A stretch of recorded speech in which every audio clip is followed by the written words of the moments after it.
Welcome, everyone, to the PFF Fantasy Podcast. I'm your host, John Macri, fantasy analyst here at PFF, and we're about a week away from the NFL draft, which means that our rookie and prospect talk rolls here as we continue to evaluate all of the potential fantasy assets. And I'm very lucky to be joined once again by Kate, the great Magdziuk, to break it all down. Kate, how are you today? I'm good. I'm literally just absolutely itching for the NFL draft. The more we talk about the data, the more we dive in, the more I'm just antsy to get this ball on the road. But the good thing is we've had a lot to dive into here. Lots of really, really strong and very interesting articles written by you over at PFF. So I hope, we're going to dive into some of these advanced metrics that you outlined regarding the wide receiver position that maybe are a bit more unique that you're not going to see in your standard scouting reports. But metrics that I think can be very telling of what to expect from these guys at the next level. And I'm excited to get into it because I think this is going to be a very insightful episode. Yeah, I hope so, right? Like we've done our regular position previews, quarterbacks, running backs, wide receivers already. So we didn't do a full preview on the tight ends, but we're going to include them in there today as well. But yeah, like you said, naturally just kind of, focusing on some of the players that we haven't really gone into too much. Some of the tertiary players in this year's wide receiver class specifically, right? And yeah, looking at some of these more advanced metrics to hopefully provide some more context for these players in order to kind of help sort people's rankings a little bit more for like lesser known prospects as well, right? And that includes the tight ends in a part of that as well. So yeah, I'm excited to get into it. There's definitely some interesting data points to kind of consider here, and some of the findings that I had when doing these data studies. So hopefully people find it helpful because it is different information that you're probably not going to find anywhere else. So we're going to go into it. Before we do, I do want to let everybody know to check out the PFF mock draft simulator if you haven't already, where you can take control of your favorite team or draft for every team in the entire league, whatever you wanted to do. And newly added to the mock draft simulator is that you can now earn awards to your profile for achieving certain accomplishments within the mock draft simulator, which is kind of fun. Like, as someone who spends more time than I care to admit to earn like trophies on my PlayStation Network account, like this feels like a nice extension of that to fuel my addiction for profile prizes. So if you're like me and enjoy the satisfying pop of an achievement hitting while also having fun, then you'll enjoy the mock draft experience even more now. So use the promo code 30MDS right now on PFF.com to get 30% off annual subscriptions, which includes all of our NFL draft content and, of course, access to the best mock draft simulator in the league here at PFF. So check it out now and go have yourself some fun. Again, that is promo code 30MDS. All right, Kate.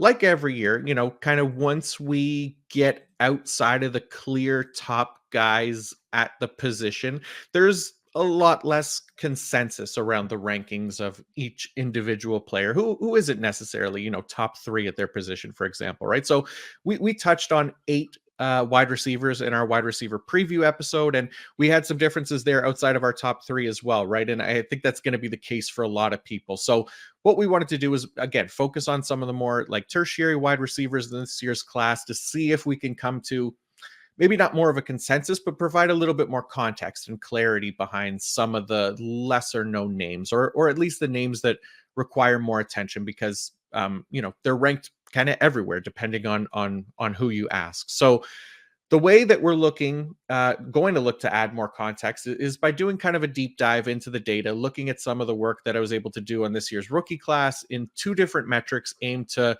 provide more of that context. And one of them being personnel-adjusted yards per route run, which breaks down the expected outcomes for wide receivers based on the personnel on the field.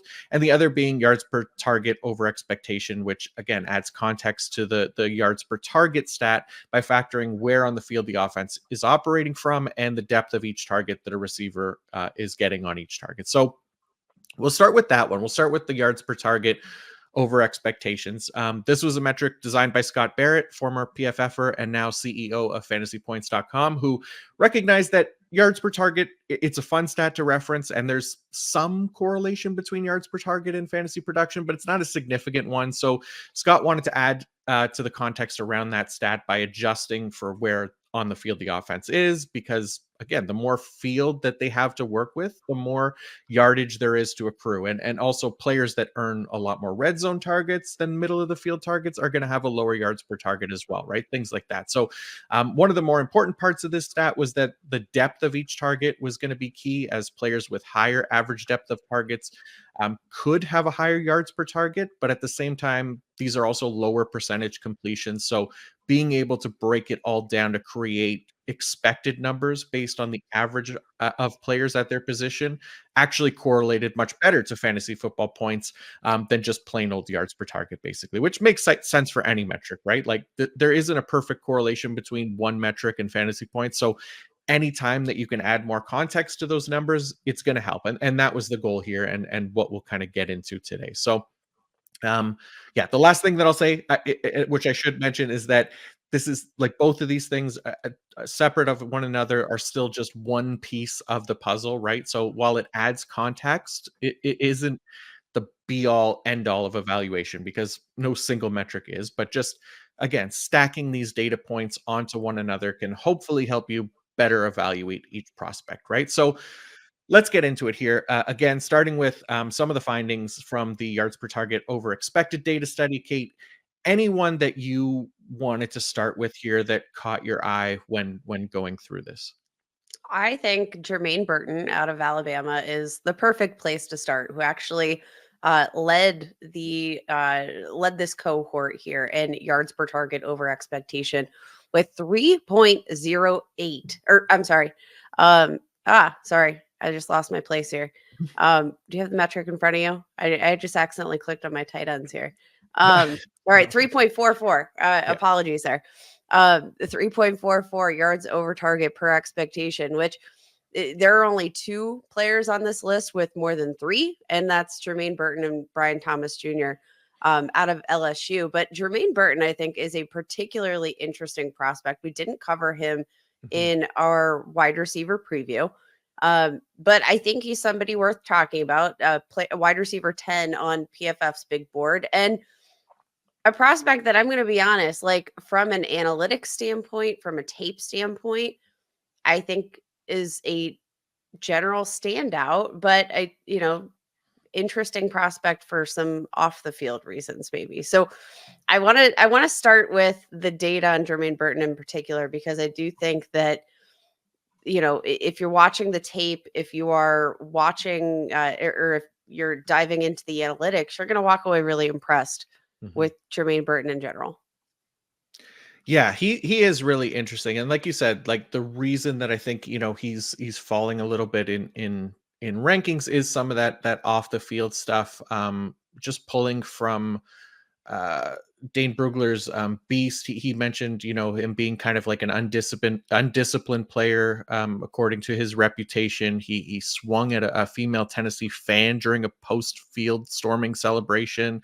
He's got some unsportsmanlike conduct penalties in there, right? So a lot of maturing to do, obviously, for Jermaine Burton. But like you said, like there's a lot of promising and encouraging data for him, especially looking at this yards per target over expectations metric, because like he is probably one of the top deep threats in this class, and he led the class in actual yards per target for his career at 12.1. But I think it is a promising sign that he still continues to top this group in yards per target over expectation, because he was given more favorable situations to create a higher expected yards per target, but still being able to deliver well over those expectations is a positive sign for him, as he came down with the catches he was expected to make, which, creates a nice high catch rate on those deeper throws and lower percentage completions. And that ultimately makes a huge difference. But even looking at all his data, like it makes sense, right? He had a 43.2% explosive play rate. That's 85th percentile among prospects since 2019.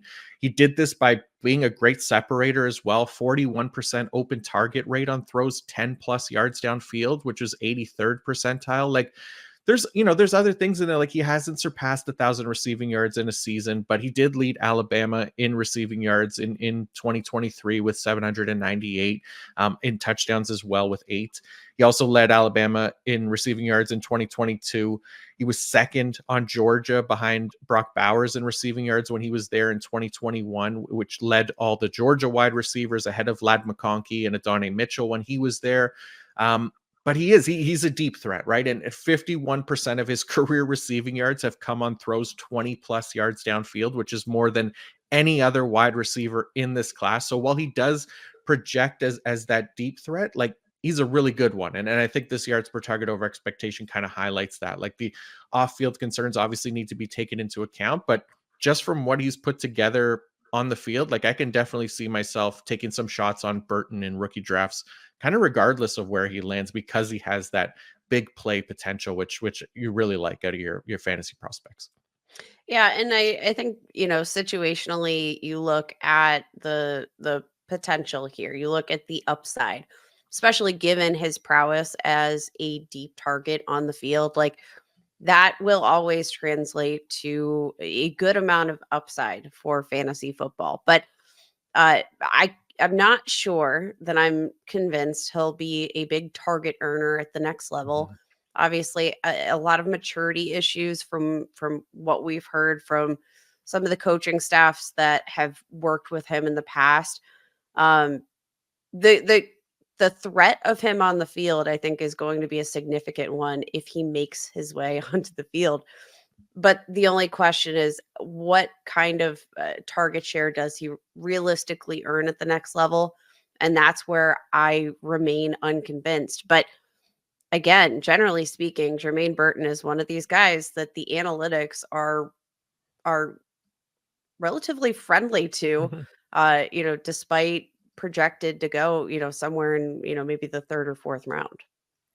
Definitely. Yeah. Like I think a lot of the guys that we're going to look at here are kind of these high risk, high reward type options where there's definitely, concern in that they're either, kind of one trick pony type players, or, with Jermaine Burton, it could potentially be both, where it's one trick ponies and off field stuff. So his risk is definitely a lot higher. But yeah, this yards per target over expectation metric definitely showcases some of these deep threats a little bit more, but it's kind of showing the guys that we're basically making the most of those opportunities, which is something that we really want. And that, in Scott's work, finding that correlation between a higher correlation between the YPTOE over just regular yards per target, it was at least a positive here. So the next name on the list, I think worth talking about, has to be Brian Thomas Jr. out of LSU, right? So again, I think this is a great one because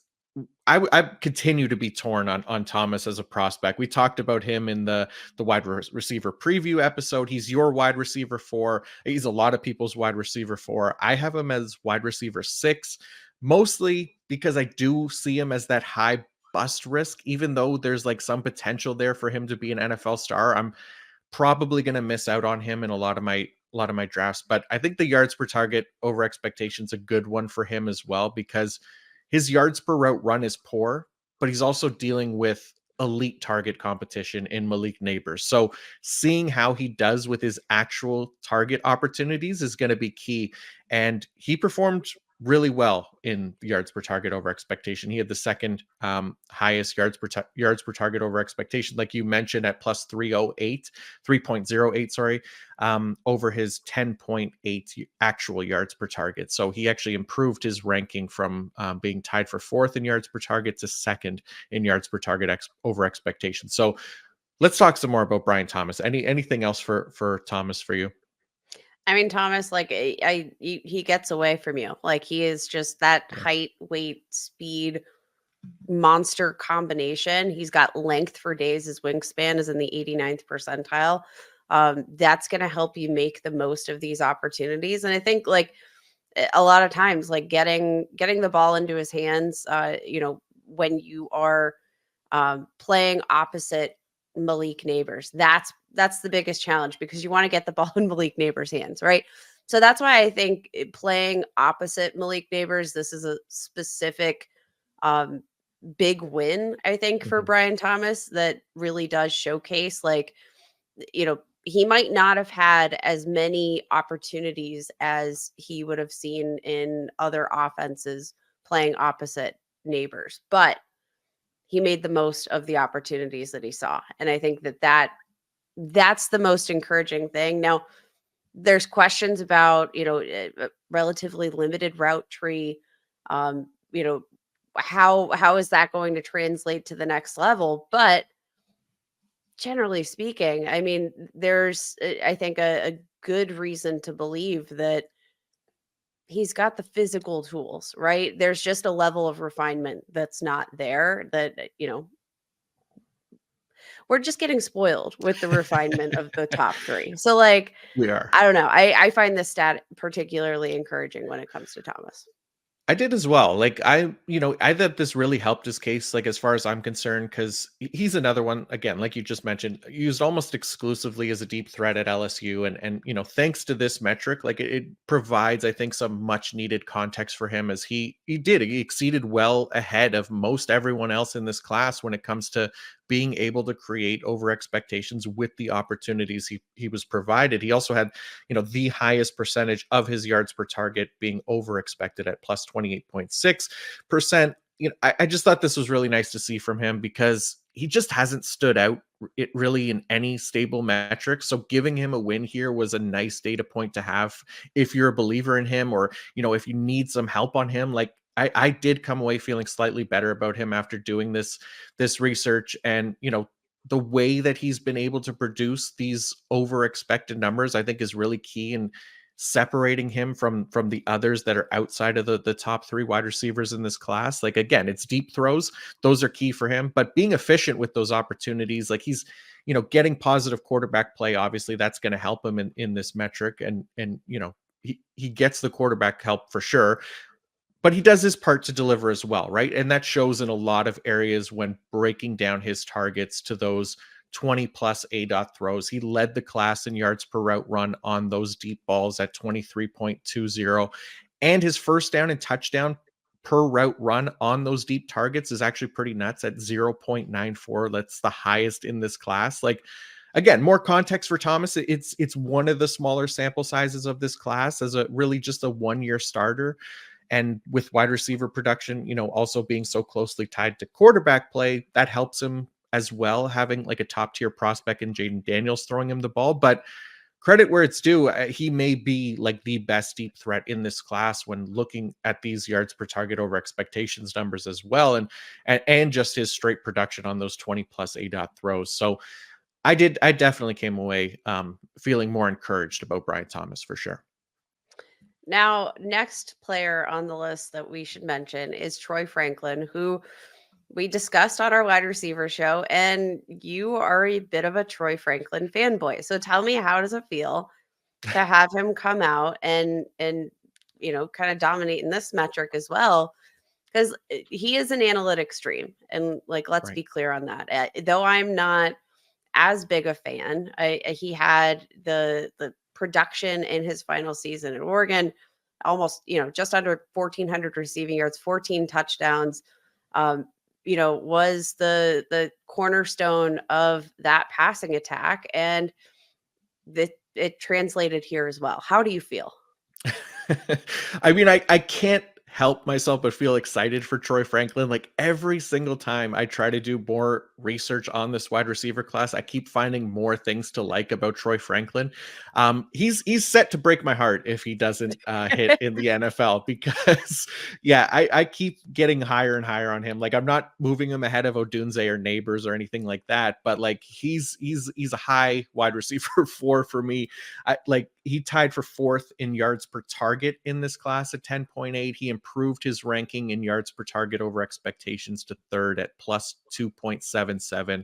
Like he's another one that again just makes the most of his opportunities. I know, we talked about the slighter frame, but it just like it's yet to prove to be a hindrance to him for his college career as well, right? He even posted 2.45 yards per route run versus press coverage in his career, which is a better mark than Rome Odunze and Malik Neighbors. He also dominated against single coverage. We talked about that, 5.10 yards per route run, which is not only the best in this class, but it's fourth best among qualifying prospects since 2019. And he gets open too. Like his 45% open target rate on throws 10 plus yards downfield ranks among the 92nd percentile prospects since 2019. So he just, the skill set and everything like continue to add to his profile and help him in these more advanced metrics that are diving into more context. So I just continue to fall deeper in love with Troy Franklin. Yeah, and again, all of these points extremely fair because Troy Franklin, like I said, he's an analytics stream, and this is just another cherry on top. Like there's not a lot of question marks about the production that we saw. My question marks with him come more from the lack of play strength, which I just don't see a lot of strength at the catch point, and then the general question mark of he was very limited in terms of his route tree at Oregon. Like, what can he diversify that at the next level? Because I worry if he doesn't, are we going to see more of a one trick pony from him? Is he going to be more of a one dimensional player, or I think generally speaking, what he was asked to do, he excelled. In the question is just, will he succeed when asked to diversify his game a little bit? And that's where my questions lie. Yep. But, working here at PFF, it's really hard to look at the data surrounding Troy Franklin and not be a bit encouraged. He's one of just 6 wide receivers in this class to rank top 10 in PFF receiving grade against both zone and man coverage. Again, analytics dream, which I don't know. Maybe you're warming me up a little bit to Troy Franklin. He's got, the nice size. He's got a good skill set. It's maybe I just need to succumb and take it in. Join the dark side, Kate. Yes, Yeah. absolutely. Yeah, as I kind of warm up to like a Brian Thomas, maybe it helps you warm up a little bit to a Troy Franklin. Yeah. But they're definitely very fair, valid concerns for him right at the next level. It's absolutely something that needs to be factored in and could could hurt him as well. So I'm anxious. I'm anxious to see landing spot and what his role in an NFL offense is going to be. But anybody else on this yards per target over expectation list that had a positive showing that you'd want to focus on from this class? Let's talk about Ladd McConkey, who, one of my favorite players in general in this draft. And I think from a question mark perspective, like, not a ton of question marks on tape for Ladd McConkey, but ranked top 5 in this metric, ranked 4th among wide receivers, just behind Burton, Thomas, Franklin. And then there's McConkey, who I really like this stat in particular for, because didn't have that true breakout at Georgia, right? Like, he was playing behind quote unquote wide receiver 1 Brock Bowers, never took over the offense. This was I think this is a particularly insightful stat for a guy who we don't necessarily have the true breakout from in terms of collegiate production. This metric, I think, offers a lot more context into, again, his performance, albeit with more of a limited sample size than we saw from a Troy Franklin, who was the intense focal point of his respective offense. For sure. Yeah, it is. I think a very positive one for a guy like McConkey, because a little bit different than the top 3 guys in that he isn't, necessarily that deep threat as the other 3 were that we just talked about. Right. So he was 6th in yards per target in this class. But like you said, top 5 in yards per target over expectations at plus 2.76, which I think this is particularly useful over yards per route run for a guy like McConkey, who, like you said, dealing with more target competition with Brock Bowers on the team, but and that context hurts his case in like a personnel adjusted yards per route run, which we'll talk about later. But again, more context only helps as he gets that here with this yards per target over expectations.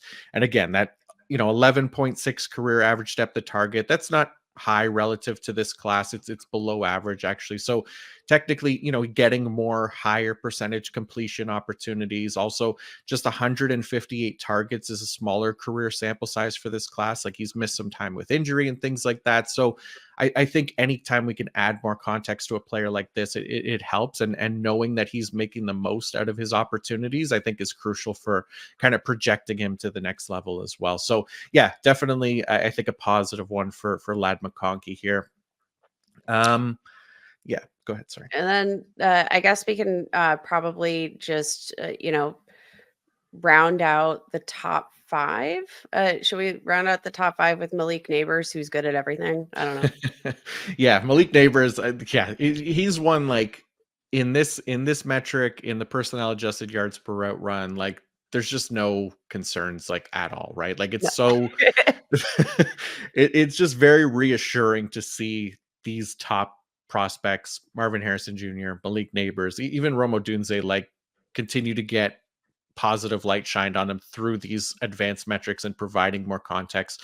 It just helps you feel a little bit more comfortable with them, because you're going to be spending high draft capital on them. They're potentially 1, 2, and 3 in rookie drafts in one QB league. So, anything to kind of help their case in that regard is definitely a positive. And yeah, we can definitely talk about those guys more.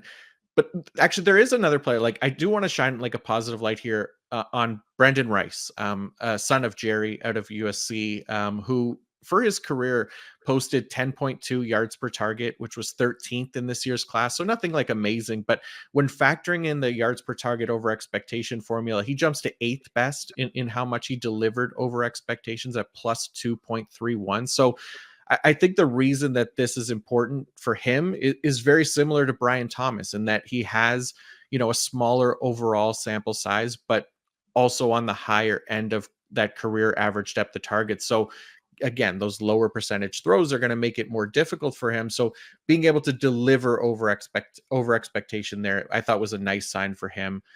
Also, like Thomas, though, again, being tied to a top tier quarterback like Caleb Williams is definitely going to help there. So again, more context and something to factor in for him, but still nice to see that he's maximizing his opportunities again as one of those players that is going to be deeper on draft boards and might not be talked about too much in like our wide receiver preview episode, for example, but somebody that, again, just I thought did a nice job in this metric. Yeah, definitely. I think, one of those data points that you're going to look. And I mean, I can picture Rice being a very interesting flyer, especially in rookie drafts. He has the pedigree of an NFL player. I do think that's like slightly an underrated point of Mhm. like knowing how to navigate the NFL. Like that gives him a pretty significant edge in terms of having that guidance. Working under one of the best wide receivers ever, like that's a couple points in the bucket there as well. But yeah, like generally speaking, not a guy that is climbing draft boards necessarily, but potentially this is a metric where you're going to look and you're going to see, um, data points to back up as a potential sleeper candidate here in upcoming rookie drafts. Definitely. Yeah. Yeah. I think that's a good way to put it. All right. We'll go on to the rest of the names here in a second. But first, I want to let everybody know about our presenting sponsor, Fabric by Gerber Life. If you have a family, then you need to get term life insurance to protect them. It's one of the smartest financial decisions you can make. And the start of the new year is the perfect time to get it done so you can focus on whatever else the year has in store for you. Fabric was designed by parents for parents to help you get a high quality, surprisingly affordable term life insurance policy in less than 10 minutes. Fabric has flexible policies that fit your family and your budget, with quality policies like $1 million in coverage for less than $1 a day. Get your personalized quote in just minutes and then apply when it's convenient for you. It's all online and on your schedule. You can go from start to covered in less than 10 minutes with no health exam required. Join the thousands of parents who trust Fabric to protect their family. Apply today in just minutes at meetfabric.com/fantasy. That's meetfabric.com/fantasy, meetfabric.com/fantasy. Policies issued by Western Southern Life Assurance Company, not available in certain states. Prices subject to underwriting and health questions. All right. So we've covered the guys who came out of the yards per target over expectation with more optimism, but there are ones on the other end of the spectrum as well. And thanks to Scott's work again in identifying like this higher correlation than actual yards per target to fantasy points, it helped me a lot. First off, because I wasn't able to pull every wide receiver class yards per target over expected numbers to develop like a true college hit rate. It took so damn long to just pull the 2024 class, but believe me, it's nagging at my brain. And when I get time to do it, I will do it. But for now, we trust Scott's work, and Scott has done excellent work. There's no reason not to trust him in here in helping us identify some of these red flag players. So, starting with this 2024 wide receiver class in red flags, anybody that stood out to you as a concern in this metric?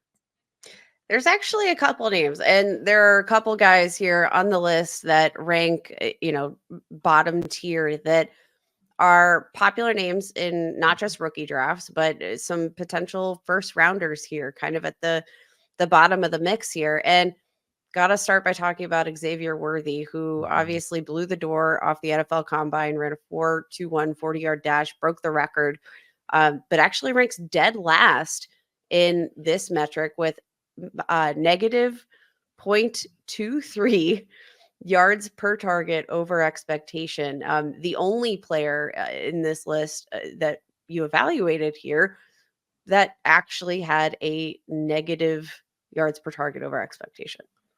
Yeah, it's that was very concerning, right? Like if you're a draftable prospect, you're more than likely going to deliver over expectations, right? And there's going to be plenty of non-draftable assets that perform under. And not to say he's not draftable. Obviously, we saw what he did at the combine. Like that was very impressive. He's definitely draftable, but there is a huge red flag here in that he is the only one that delivered under that under delivered based on his usage, right? Like he's an interesting one. He saw a lot of high value deep targets combined with a high percentage completion targets around the line of scrimmage, like screen passes, right? Like I did highlight that in another article looking at how wide receivers perform by situation. Like he saw a high number of screen targets, fifth most in this class. Those are the high percentage completions. And then combined with the second most deep ball targets with 94, which are low percentage throws, but also high value. So that helps even out a little bit. But he also had positive quarterback play from Quinn Ewers as well, especially in this final year. But the thought for me coming into it was that he would do well in yards per target over expected because he had decent target competition there. So wanted to see him perform better with his actual target opportunities. But I was concerned, like his inability to take advantage of those opportunities, I think can be viewed as a red flag in his data profile, especially performing so well below the rest of the class and over, and below expectations as well. So that was definitely an area that had me a little bit concerned about Xavier Worthy. I know, he's again potentially a first round pick. We'll see what happens there, but it's it was a big red flag for me, that's for sure. Yeah, over the past 3 seasons, 26th percentile in PFF receiving grade. Excelled in terms of his open target rate, 93rd percentile with just under an 84% open target rate. But again, that's, on the back of a lack of contested catch situations. Like he's not going to win in those moments. He didn't win in those moments in college. He's not going to win in them in those moments in the NFL. The tape, you can't help but be enamored, I think, with the tape because he can win both with not just the like straight line speed. He has finesse as a route runner. He can vary his speed. Like he's not just a set it and forget it wide receiver, but this definitely one of the more concerning points. And what I think is also worth noting, we have another Texas receiver highlighted here in this same bunch, AD Mitchell, who did have a positive yards over expected per target at 0.63, but another Texas wide receiver who ranked bottom 10 in this metric in this draft class.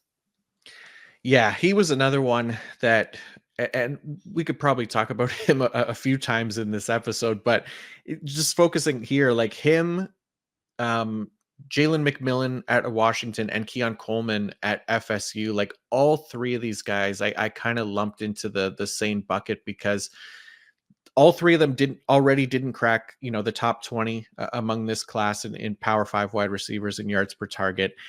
And then they actually dropped in their deviation rank just because they didn't have that ability to deliver more than their expectations relative to their peers. And all three of them dropped to 30 or lower. So there was 32 prospects. They basically filled out the bottom three, 30, 31, and 32. They're almost of the list along with Xavier Worthy. So there's definitely some concern here with these guys. I have a lot more on Adonai Mitchell. We'll talk about him when we get to the personnel adjusted yards per route run. But again, he's kind of the lone, seems like a lock for first round potential here. Xavier Worthy's close, but I think he's the one that we could feel a lot more comfortable about going in the first round. But again, he was one that we talked about in the wide receiver preview episode that there were concerns about, and concerns continue to kind of stack up for him as well. So I definitely came away feeling a little bit more concerned for Adonai Mitchell.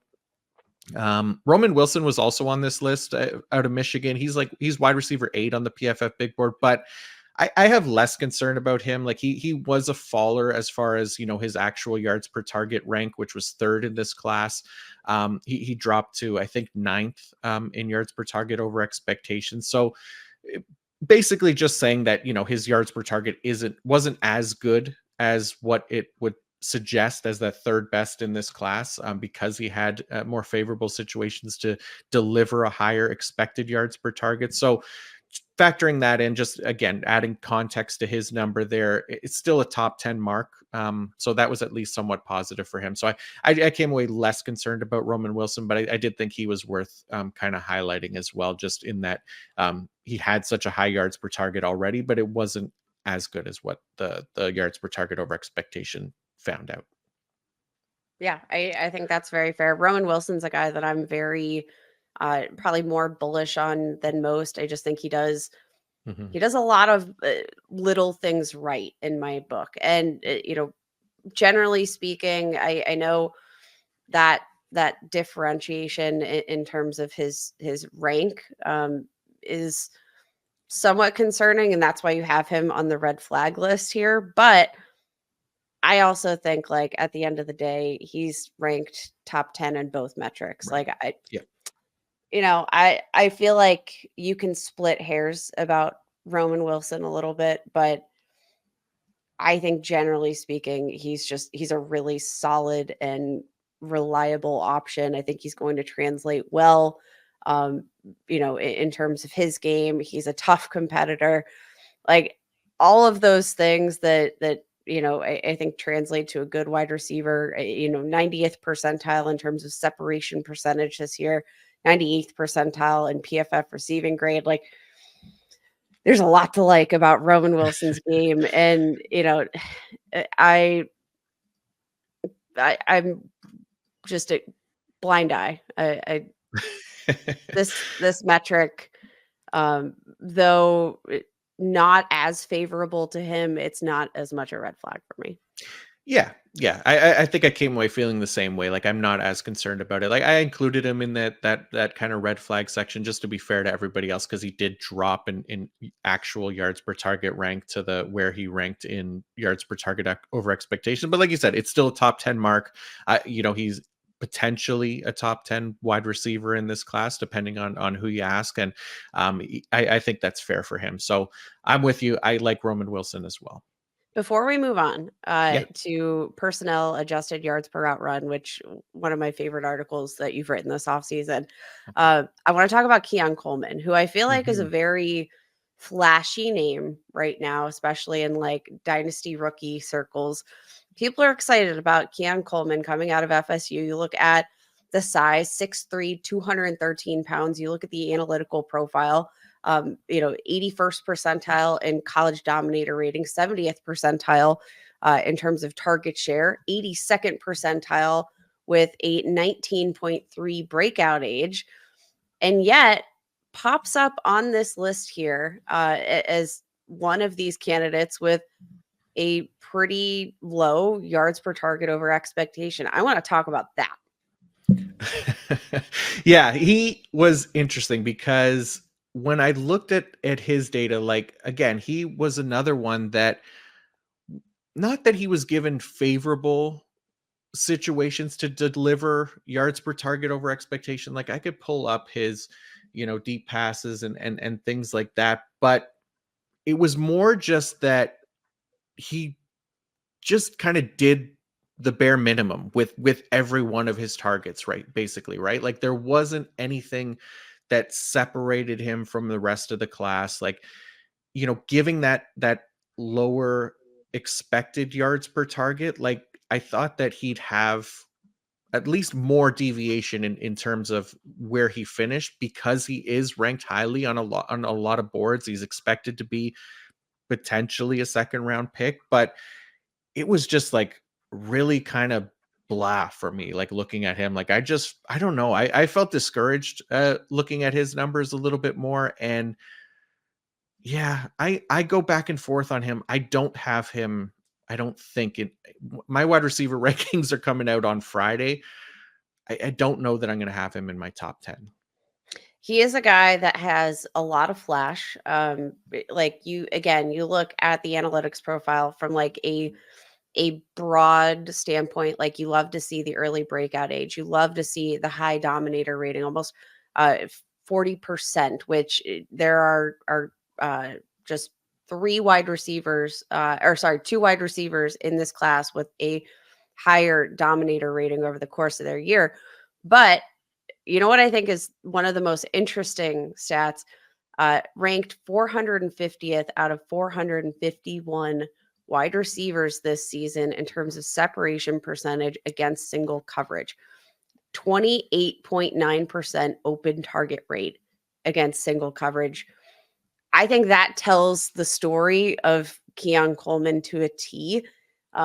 Makes some crazy acrobatic catches. Like you're gonna see this kid on some highlight reel at some point in his rookie season. I'm sure you're gonna see a highlight on NFL Network. You're gonna see a highlight somewhere. But I think this stat in particular is a very good one when it comes to explaining the story of Keon Coleman on an every down basis, as opposed to, what does he do in between these highlight plays? And I think this metric is kind of telling in terms of what he does in between those.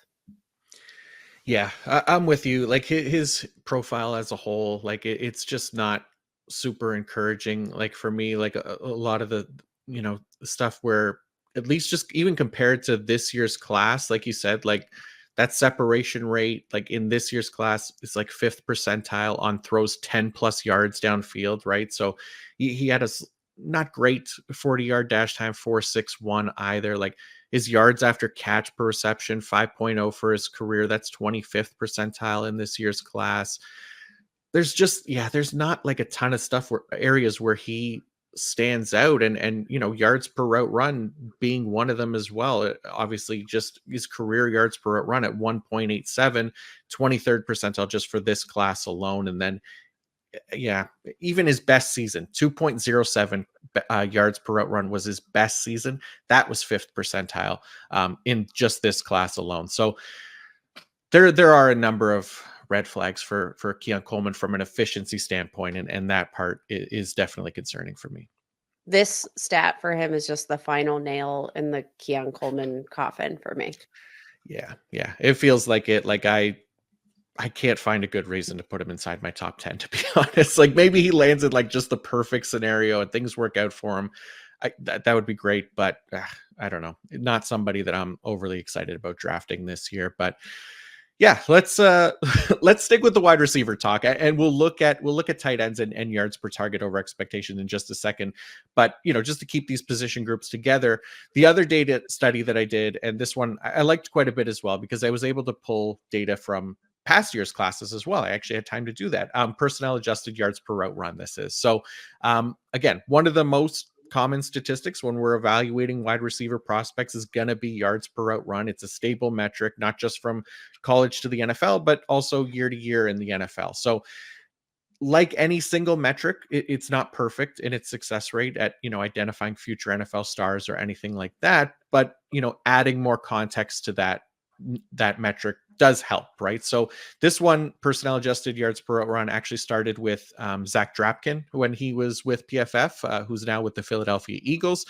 He looked at these numbers for NFL wide receivers at the time to provide context. So we're going to do it here for college prospects. And the concept is fairly simple. The more wide receivers on the field, the harder it is for each subsequent wide receiver to rack up yards per route run, because it's just tougher target competition, right? So I did break it down in the article just to kind of highlight what that looks like. One wide receiver on the field, you're looking at an average yards per route run of 2.03.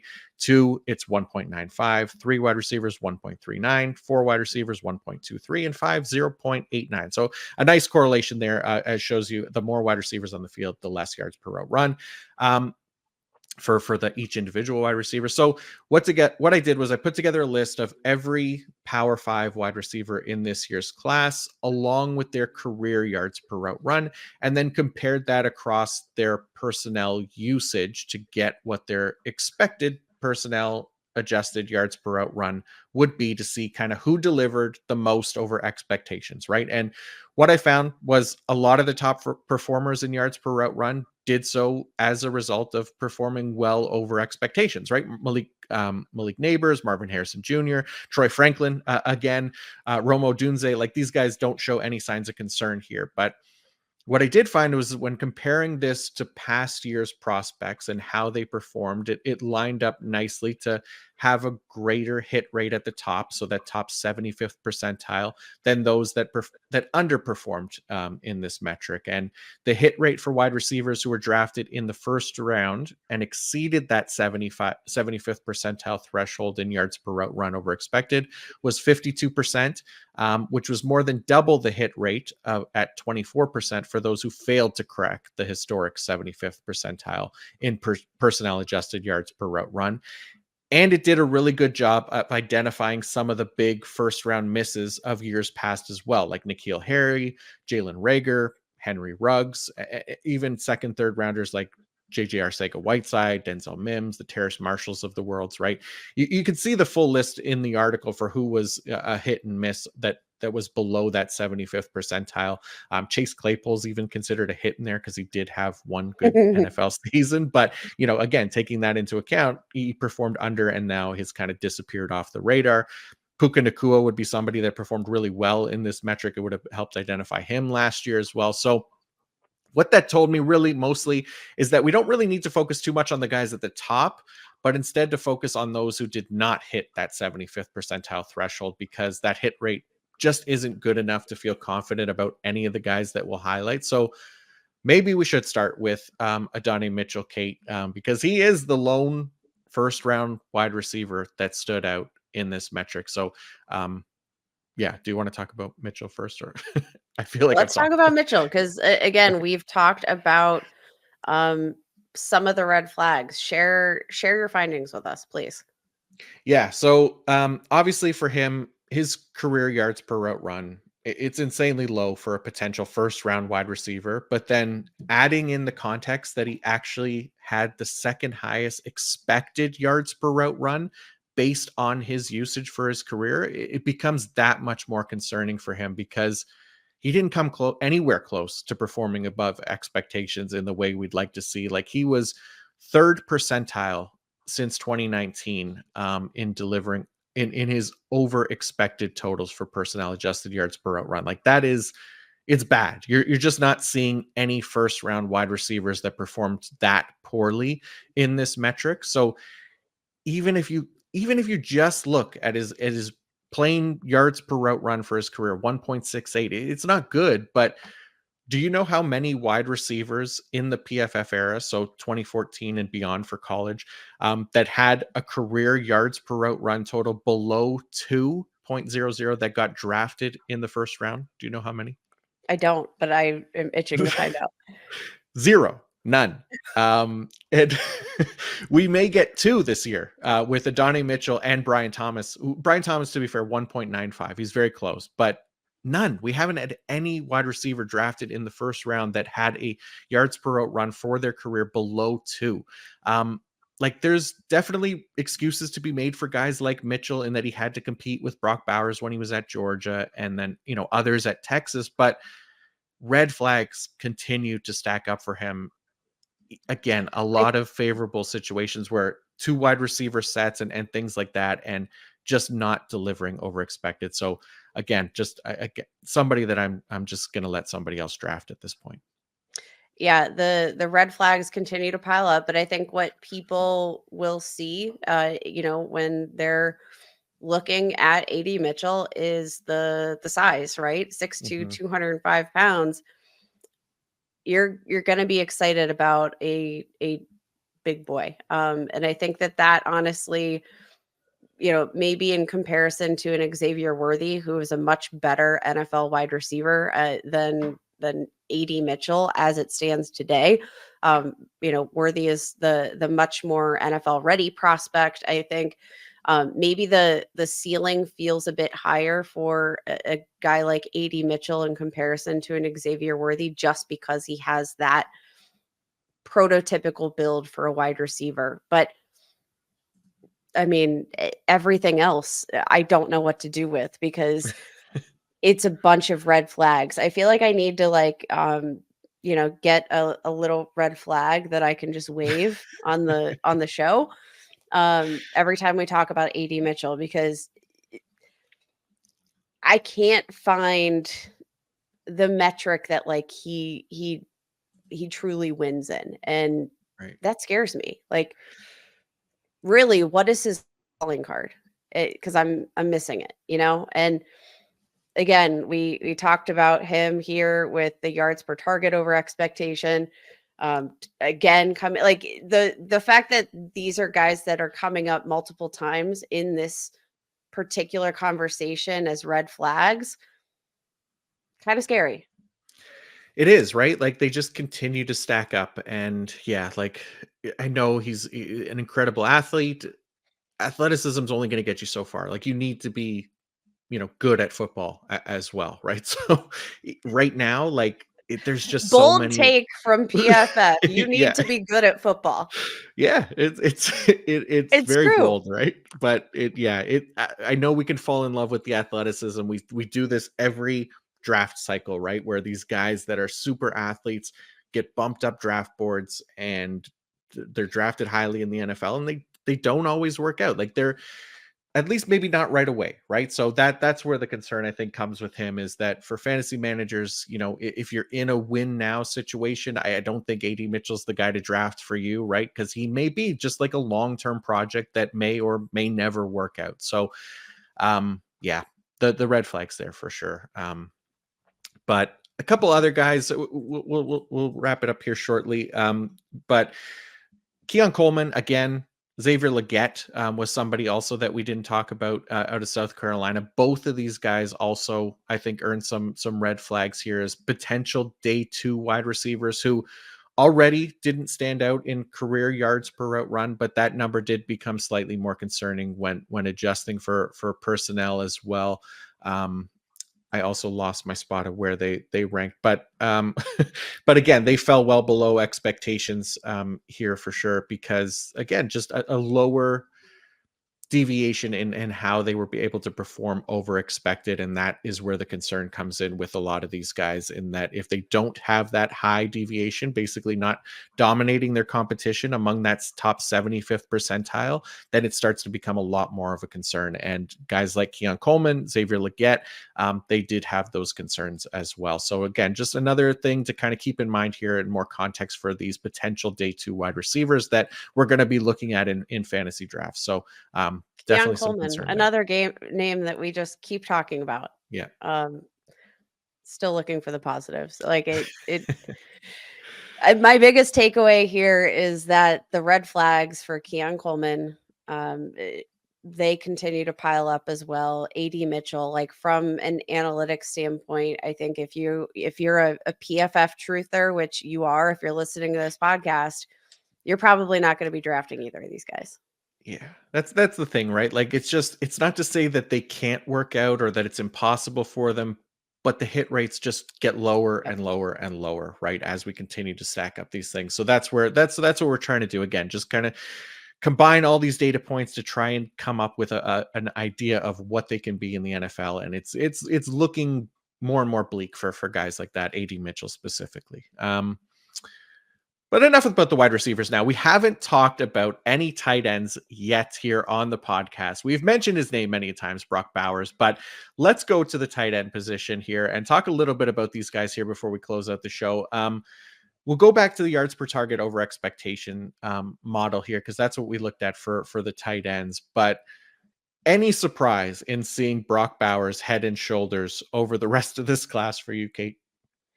I mean, absolutely not. Brock Bowers is one of the best football players in this draft. Yeah. Like he is a blue chip prospect.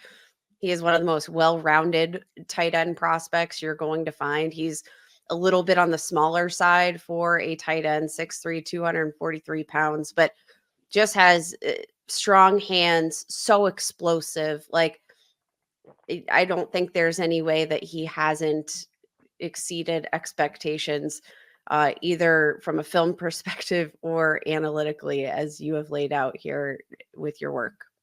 It's unbelievable. Like he just dominates every single metric. There's a lot of confidence in Brock Bowers right now for fantasy purposes just by looking at these numbers. And again, if you look at just yards per target, he led the class 11.3, but he had closer competition there, right? And when you factor in the yards per target over expectation, plus 3.80, it's not even close to anyone else in this class. So what I wanted to do, not just compare him to this class, but wanted to compare him to other first and second round tight ends. And again, he sits at the top once again. He had, much closer competition in terms of actual yards per target. He even tied with 2019's Irv Smith Jr.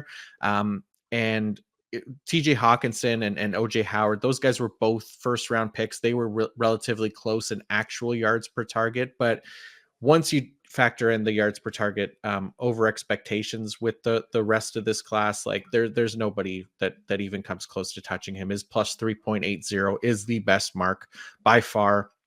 The next closest is plus 3.11, which is Irv Smith. Then you see Dalton Kincaid in there, David Njoku, Dallas Goedert. So there's some guys that hit well in the NFL. But I mean, yeah, like for him, again, just another puzzle piece to consider here when evaluating prospects. And he has almost a perfectly formed puzzle at this point because he's dominated so many popular metrics like yards per target.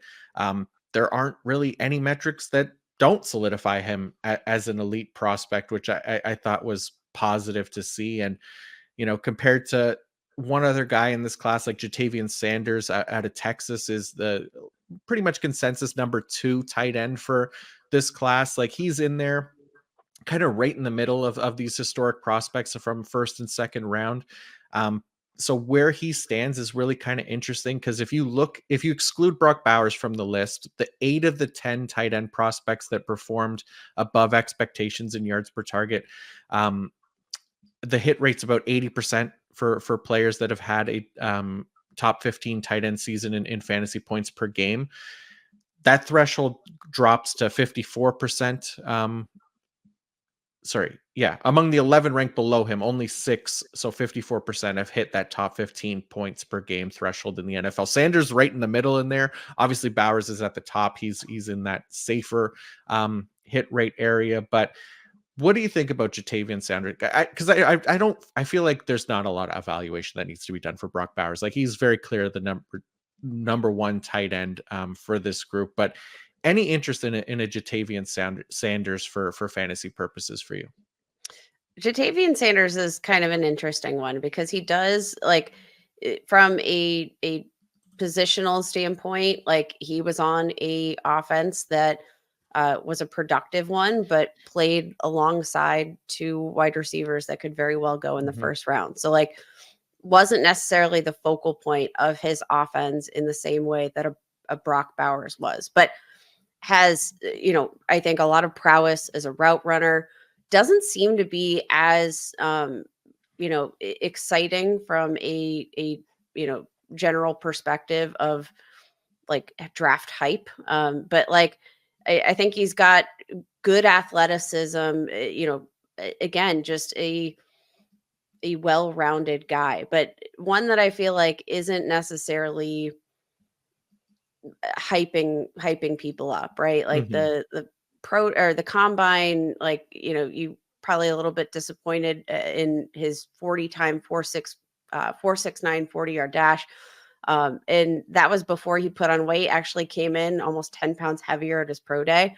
I think he's interesting. Yeah. But the thing about this class is that you look at Brock Bowers and you see that like day one, he can step onto the field, he can run routes, he can get the ball, get the ball in his hands and he's going to produce. But I don't necessarily know that any of these other, prospects, even Jatavian Sanders, if he has that capital, I don't necessarily know that we've seen enough um, in terms of immediate potential production. Mhm.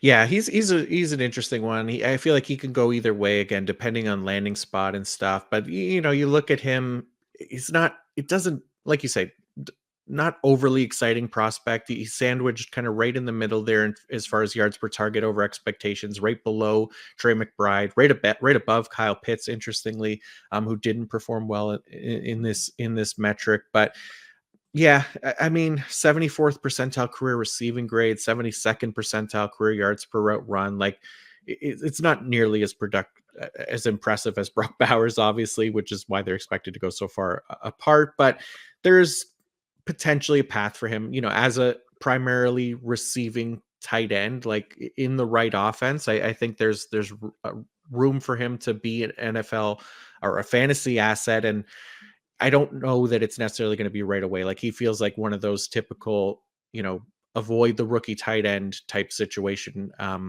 Because I think there's still some work to do for him as far as being a actual NFL player and getting a volume heavy role in an NFL offense. So I'm with you. He's tight end two for me, but it's not like an exciting tight end two. It's a massive gap, obviously, between tight end one and tight end two. And like, there's other guys like I like Jaheim Bell. I have Jaheim Bell as tight end three, which maybe that feels like an off the beaten path type rankings based on where I've seen him ranked in other areas. But I feel like he's probably more exciting potentially than Jatavian Sanders. Even like, his career yards per route run, 2.31, was 89th percentile of tight end prospects since 2018.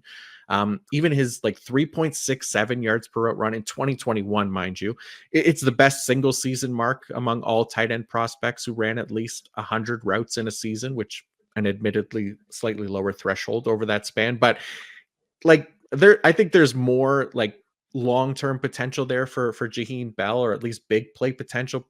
Maybe, and it's why I have him as tight end three. But even him, like, he did decently well in this yards per target over expectations model as well, at least relative to this year's class. He was second behind Brock Bowers at plus 2.20. So there's potential there. He obviously ahead of Jatavian Sanders as well. If he was considered a second round pick, that would put him just behind TJ Hawkinson and ahead of Evan Ingram in this metric. There's other guys too, like Mark Andrews, who was a third round pick. I did include him in there. His yards per target over expected mark was 2.53, so which would be fifth best among all these prospects. So it's not an overly exciting tight end class outside of Brock Bowers, which is why we didn't focus an entire episode on it. But I did write up the yards per target over expectations article for the tight end class, just because having a feeling that Brock Powers was going to dominate this metric, and then wanting to compare him against prospects past at this position was really enticing, and he did not disappoint. So yeah, Brock Bowers clear tight end one. But you can definitely check out all the articles on pff.com that we talked about today if you felt like I didn't explain it very clearly, because I do feel like I've been rambling a lot today. So yeah. Not I wouldn't call it rambling. I think it's great insight. Another guy that I'll mention who performed well in yards per target over expectations, Cade Stover out of Ohio Mhm. State, who I find to be a really interesting prospect. Like, came into college, he's a little bit on the older side. Never had like a monstrous season, but 400 plus receiving yards each of the last 2 years. He is a fifth-year player, so again on the older side here, but was actually recruited as a linebacker and redshirted as a defensive player before Right. transitioning to the tight end position. So one of these guys that like might not be super sexy from like an age perspective or anything like that, but I think generally speaking, a guy that has some solid athleticism, who might maybe still like 4 years into playing the position, might still have some room to grow there in terms of upside. Yeah, he is interesting, and I think I have him as tight end four, and like he's consistently improved over his time at Ohio State. He had a 79.4 PFF receiving grade, 41 receptions, 576 receiving yards, and no drops in 2023. So nice to see that kind of steady improvement from him over the years. And I think there's chance for him to emerge as like a starting tight end in the NFL with potential upside. I think that makes him worthy of a shot of to take later in rookie drafts. So yeah, I don't mind Cade Stover as kind of a late flyer in those rookie drafts, but again, with the context that maybe not necessarily as a rookie, but long term for sure. Yep. But yeah, that's gonna do it. I thank everybody for tuning in and listening to this deep dive into the data here, and hopefully it helps clarify some of the prospects that you're considering on the fringes of that maybe first round in rookie drafts, on into the second and third rounds of your fantasy rookie drafts, and helps provide a little bit more context on who these players are and where they excelled and where they didn't, looking at you, Adonai Mitchell. But yeah, it's always fun to kind of dive into these numbers, for me at least. Hopefully you guys found it helpful as well. So again, thank you for listening. We'll be back again next week. Kate, as always, thank you for coming in here and lending some more context to these players as well, and all of your thoughts and expertise as well. So really do appreciate it. And please remind everybody where they can find more of you and your work. Yeah, give me a follow on Twitter at Kate Magdziuk. That's Magdziuk. Follow my work. I cover the Steelers at Behind the Steel Curtain, and actually have a article coming out this week over on PFF on the best rookie wide receivers against man and zone coverage. So Nice. be on the lookout. Awesome. Yes, definitely check that out. Good stuff there.